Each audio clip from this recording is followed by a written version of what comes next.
langsung. Nggak mungkin dong aku pesan espresso. Sedotan.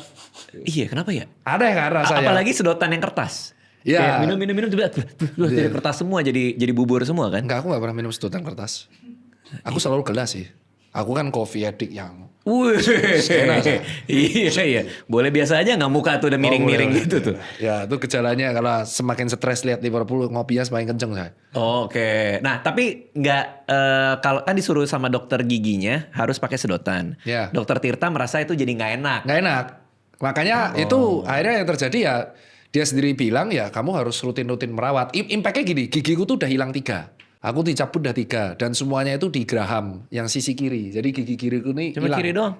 Molar 1, molar 2 bawah hilang, molar 3 atas hilang. Jadi ini kenapa? Karena itu habit dari masa kecil. Jadi ini di flashback. Nah ini yang ini sebenarnya ranahnya dokter gigi ya. Tapi kenapa aku edukasikan? Jadi kalau ada dokter gigi bisa komen-komen. Jadi kesehatan gigi itu berawal ditarik mundur dari kecil. Dari kecil. Itu yang ngomong dokterku. Oke. Karena aku dicabut banyak banget. Jadi karena dari kecil itu aku sikat giginya nggak bener. Suk.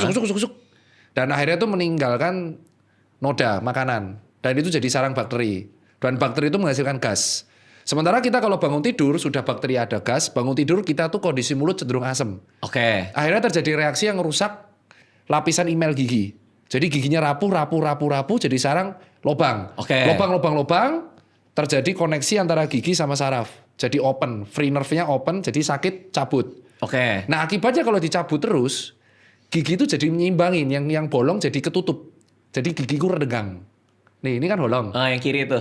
Ini bolong Itu karena bolong. karena bolong, gigi itu punya defense mechanism. Wah, ada yang bolong nih, dia akan menutup. Supaya nggak ada jaraknya. Betul. Ya, itu alasan kenapa kalau gigi cabutnya sekarang itu aku disuruh nanem dan itu sulit, harus dibor, tunggu sebulan, pasang lagi. Dan itu sebenarnya karena kesalahan aku pas masa kecil karena aku sikat giginya nggak bener. Itu dari hal sesimpel itu. Tapi kok bisa pas banget yang kiri dan hanya 3 kiri? Berarti kan di daerah situ yang nggak bisa Karena aku disikat tidur bener. ngadep kiri terus. Enggak, apa sih hubungannya? Loh, karena habitnya kan, jadi habitnya itu aku ngunyah, tidur. Jadi habitnya tuh dari habit ngunyah, habit tidur. Aku ngunyah tuh cenderung yang kiri. Ngunyah cenderung yang kiri. Iya, jadi ngunyah tuh biasa tak lempar ke kiri terus. Nggak tahu kenapa tuh. Nggak tahu, karena habit. Habit dari kecil, ngunyahnya kiri, ngunyah kiri. Harusnya kan semua gigi ngunyah. Ngunyah kiri, akhirnya dia beban kerjanya berlebih. Terus aku bangun juga ada GERD-nya karena makanan berantakan pas SMA dan kuliah.